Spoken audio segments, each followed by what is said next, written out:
ہم ہر شعبے میں ہم بے ایمان ہیں. کیوں ہیں؟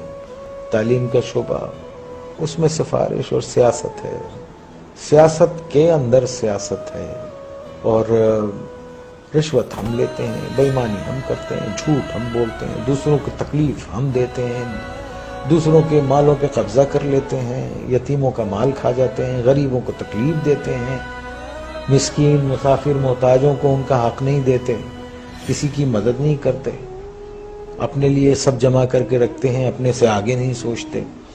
تو آپ یہ دیکھیے ایسے معاشرے جو ہیں وہ اگر آپ اتنے برے ہو رہے ہیں جس طرح سے نظر آ رہا ہے آپ کو، تو اگر آپ قرآن شریف پڑھیں تو اس میں جو قومیں اللہ تعالیٰ کی احکامات کو نہیں مانتی اور جو ان سب چیزوں میں نافرمانی میں جب بہت آگے چلی جاتی ہے تو اللہ نے کہا ہے میں ایسی قوم کو تباہ کر دیتا ہوں اور پھر ان کی جگہ دوسرے لوگ لے آتا ہوں. اللہ کہتا ہے کہ میرے لیے یہ کام کوئی مشکل نہیں ہے. تو جو لکھ پتی ہے وہ کروڑ پتی ہونا چاہتا ہے، جو کروڑ پتی ہے وہ اربوں پتی ہونا چاہتا ہے، جو اربوں پتی ہے وہ اس سے زیادہ پیسے والا ہونا. ایک آدمی جس کی تنخواہ 12,000 روپے مہینہ ہے، اس کے گھر کے اخراجات 80,000 روپے کے ہیں. یہ کون سی سائنس ہے آپ مجھے بتائیے کہ وہ اس کو پورا کرتی ہوگی؟ اور یہاں 60% لوگ ایسے ہیں جن کی تنخواہیں اتنی ہیں، لمیٹڈ ہیں، اور ان کے اخراجات جو ہیں.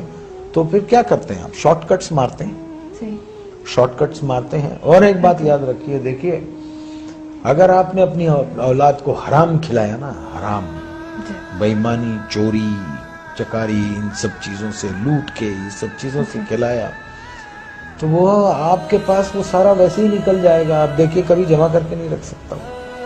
اگر اس کے پاس رہے گا، جمع بھی ہوتا ہے، تو ایک ڈیزاسٹر ہوگا اور سب ختم ہو جائے گا. تو ہم کو ٹھیک ہونا چاہیے. ہم انسان ہیں، جانور نہیں ہیں. ہم کو صحیح ہونا چاہیے. ہم کو اس لیے دنیا میں نہیں بھیجا ہے کہ ہم دوسرے کے حقوق ماریں، چھین لیں لوگوں کو. 1200 روپے 800 روپے کے ایک موبائل کے لیے ایک جان لے لیتے ہیں ہم.